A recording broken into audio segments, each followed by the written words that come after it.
Political Capital is brought to you by Uber Canada, building a better future for those who connect our communities. CHEK Podcasts.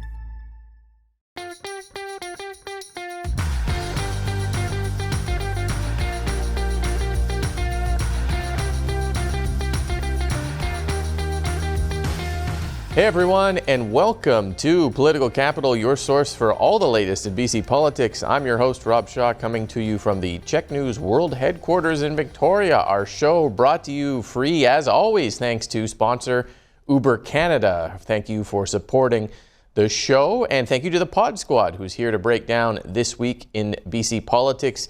Jillian Oliver, former BC Green strategist extraordinaire, and Allie Blades, campaign strategist at MASH Strategies. Thanks to both of you. Jeff is off this week. That gives us more space to discuss all of the things that have been happening in BC politics.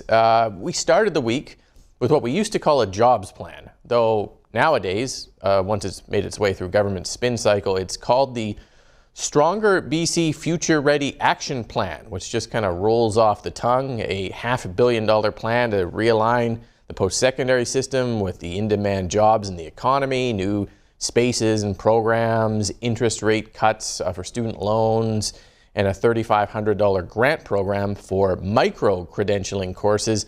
Not the overhaul some people were expecting, but also, an updated jobs plan. What do we think of this? Jillian, anything come to mind as we start to tackle this issue?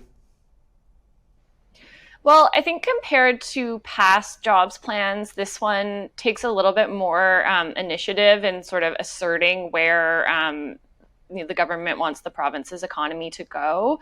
A little bit more pointed in talking about economic transition and clean tech and sort of really charting a path for change for the economy. I think overall it's a strong plan that's going to help fill a lot of those skills gaps that we have, which is really critical because we have so much in particular that we want to build to accomplish our goals, whether it's housing or things to sort of advance the climate transition and to electrify, and there's a huge skills gap, and that's putting a squeeze on getting those projects done. It's also driving up prices. So I think that this is a really good start. I think there's more that the government could do, like you said, to better align post-secondary overall with making skills more relevant, but I think this is a good start that's going to get us closer where we need to go in terms of closing that skills gap. I always feel old in BC politics because I remember the jobs plan from years ago where we retooled our post-secondary education system to support LNG under the Liberals. It was like there was a definite push from Premier Christy Clark at the time to stop getting those useless arts degrees and philosophy degrees and start getting a trade or something that we need for construction and the resource projects. Allie, this is kind of another, as Jillian mentioned, and she's totally correct, kind of repositioning towards a cleaner tech economy and what this government views as the economic future. What do you make of it? Well, it is very purposely designed in order to help with what we think the economy is headed into. What was very interesting about this one in comparison to maybe the jobs plan from the UCP caucus in our neighbors to Alberta was that the Alberta model focused on under and unemployed candidates that would be eligible for this, or for theirs rather. And then this one here is more geared towards like new people into the job market. And then there was another, and actually what I think was a missed opportunity for the NDP was that they just recently announced in Alberta that they would have these like union-driven training facilities. And then that would then be very specific, like to the industry, to the market. And so maybe they can do something like that too. But yeah. Yeah, union-driven trade facility seems like that's right up the NDP's alley. Like I'm surprised they're not already doing it. But the opposition, BC United, said, hey, government, you launched a review last year into how we fund these post-secondary institutions. It's a formula per pupil block funding formula. I don't totally understand it, but it's been in place for 20 years.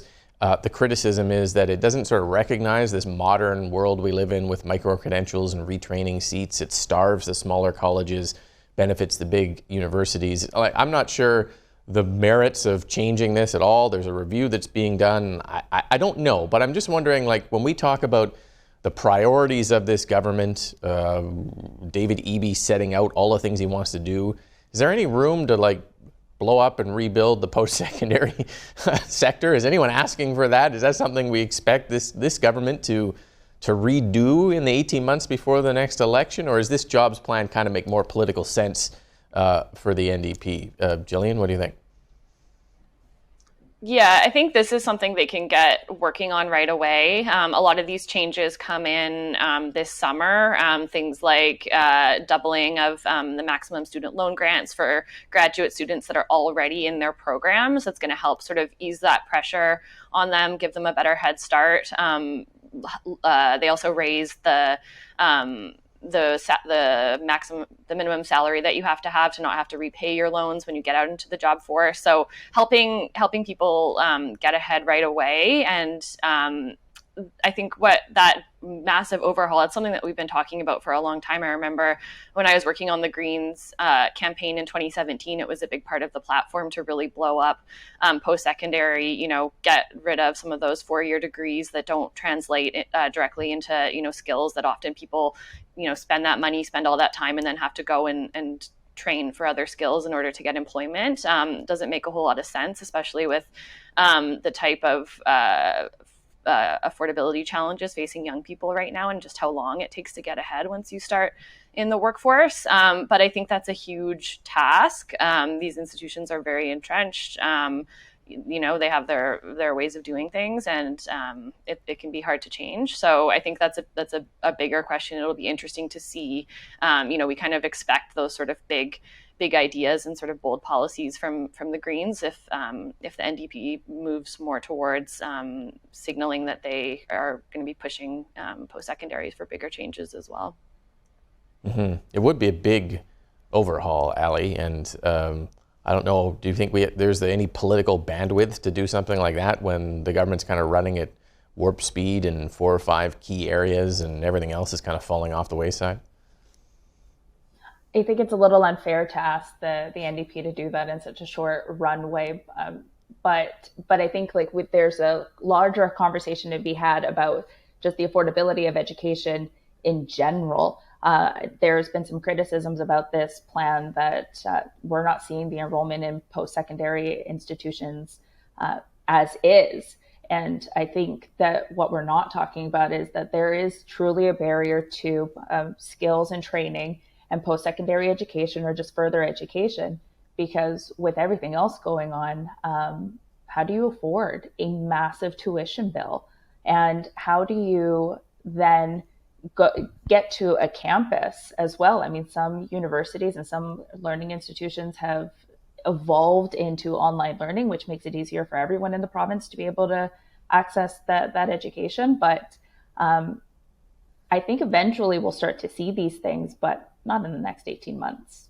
Mm-hmm. No, there's lots of good points there. There's 1 million jobs coming open in the next 10 years. 80% of them are expected to require some type of post-secondary education. But you're right, there, as the United Party pointed out this week, there's a lessening of the percentage of students who are going from grade 12 into post-secondary education. There's also some barriers. This plan doesn't really address that, but it does, as I said, realign things for what the NDP view is the future of our economy. Let us move on to the next topic here, which is the issue of drugs. Yet again, it seems like we talk about that every week. Remains a hot topic at the legislature, though this time in a slightly different way. The opposition, BC United, jumping on a news story about a Vancouver man who's driving around the downtown east side in Vancouver selling pre-tested clean drugs in a van, so people don't have to worry about overdosing, and also so not put in unsafe situations buying from underground dealers. It's set up this sort of fascinating situation because under decriminalization, it's legal to possess up to 2.5 grams of illicit drugs like cocaine and meth, but it's still not legal to sell it. So this guy's arrested for drug trafficking, which he said he's fine with because he wants to make a court challenge out of it. Kevin Falcon says this ice cream drug truck. This is another example of the decriminalization experiment going awry into places we didn't predict as a province, and that the government should get a handle on this and denounce it. Mirrors some of the comments that he has made on other drug-related issues in the past few weeks, trying to sort of pin this on the NDP for failing to sort of anticipate these things. Allie, is this a legitimate kind of avenue to criticize Decrim? And if so, is this going anywhere politically, given all the other sort of drug-related things we've been talking about the last few weeks? I think we've said it over and over again on this show that this is an experiment. This whole thing has been an experiment. And so when the federal government created Safe Supply, what was it, 2020, in BC, since then, we've experienced over 300% of an increase in overdose deaths. And so 2020, 300%, those are the numbers. And in any other experiment, in any other scientific experiment, you would then potentially recalibrate, readjust, because it's not working. I think the most empathetic thing that any government can do is look at the facts and realize that Safe Supply isn't working and adjust. And so the Conservative Party federally has even gone to say that that they would sue Big Pharma in order to create more space and more money for treatment. And so it's pivoting from that safe supply to the treatment conversation. And the conversation is always, well, how do you pay for it? There's a potential solution there. But all in all, to say that if that's the experiment portion, it's not working. Though I guess, to be fair, we don't keep statistics on how many times Safe Supply has kept someone alive during an overdose crisis either. So the data is a bit difficult there. But yeah, the point taken. Jillian, is there any, we keep talking about it, but it does seem interesting how the unintended sort of consequences of decriminalization continue to kind of pop up, in the sense that it is now decriminalized to possess drugs, but in a lot of places you're not allowed to actually use them, and you're not allowed to buy or sell them. And it creates this sort of odd way that we are seeing on our streets the interaction between police and government and municipalities on who can do what with this decriminalization kind of pilot project. What do you think? Yeah, I mean, we talked about this when the federal government authorized decriminalization. They really want an incrementalist approach because, it is controversial and people have strong feelings about this. So I think, but that's part of the problem, is because if it's not really a full access to safe supply, people are allowed to possess it, but they're still getting their drugs from drug traffickers, and the unregulated supply is deadly. We know that. So I think that if we really want it to work, we have to give people access to clean drugs.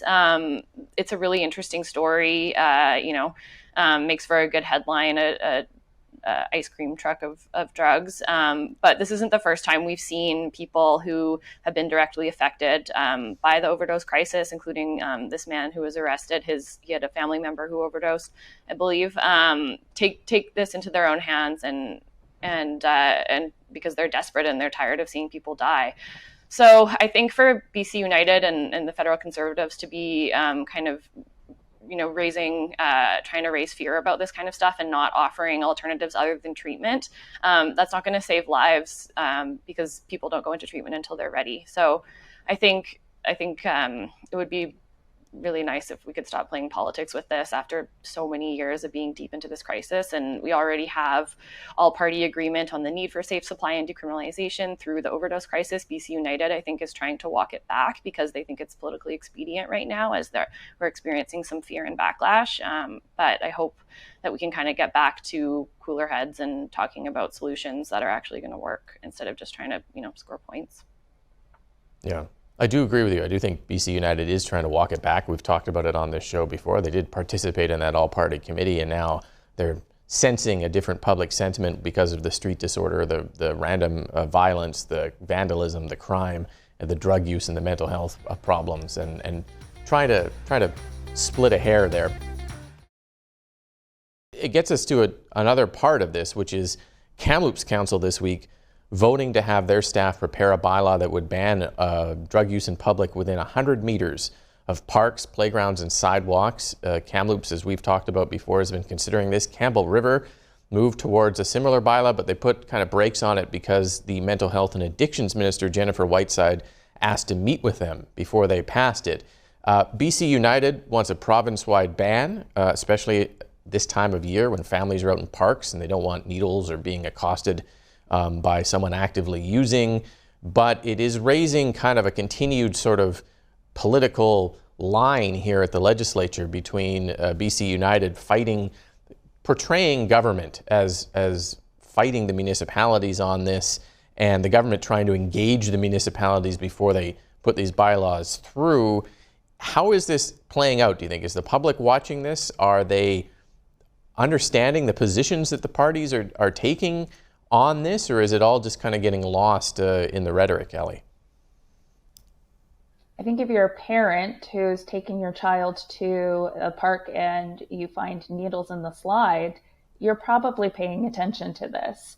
And that's been like the major, like the core of what people are talking about when we talk about this. It's, parents and children in playgrounds. But then the other side of this is, well, then where are people supposed to use then, right? And so I think we really can't talk about this if we're also not talking about like the resources in providing a safe space to use, but then also to help clean up those parts. It's not going away. It's going to be an issue. Like at the same time, you see cigarette butts too. Like at one point, like that was an issue. And what are the sources to clean it up? Mm-hmm. It does feel like there's an opening here for the province to just tell the health authorities to engage and open more facilities, extend the hours, find the staff if they can, create more spaces. It feels like the health authorities are kind of in some way throttling a little bit at the local level the access that some of the municipalities want to places, and people end up in those public spaces. What do you think of the debate here, Jillian, by the government and the United and also then the municipalities all sort of jockeying to try to explain to the public, as Allie mentioned, that family in a park, what should or shouldn't be done when they're encountering that open use? Yeah, I think really centering it around the health authorities is a really great approach. After all, it's a public health crisis. And again, we have all party agreement that that's where it needs to go. Even, in their testimony to the health committee themselves, the chief of police said that we're not going to police our way out of this crisis. So I agree. I think providing more safe spaces for people to go, really taking the conversation out of politics, out of sort of reactionary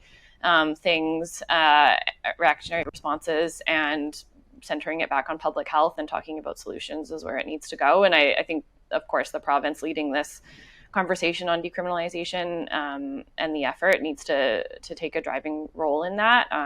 But yeah, I think the more that we can just depoliticize the conversation about it, the better for everybody. Mm-hmm. Yeah, well, we'll see how many more municipalities try to follow this route. The health authorities, on behalf of government, are asking cities and towns not to pass these bylaws for at least 6 months to gather data on decriminalization, although the argument from critics is we're not gathering that data yet. We don't have the data system up and running to sort of gather it, but I'm sure we'll be talking more about it. Let's just talk a bit about a call from the BC Greens this week for the province to create a short-term rental registry for companies like AirBnB or VRBO, with the housing affordability crisis ongoing for people who want to buy, but also renters.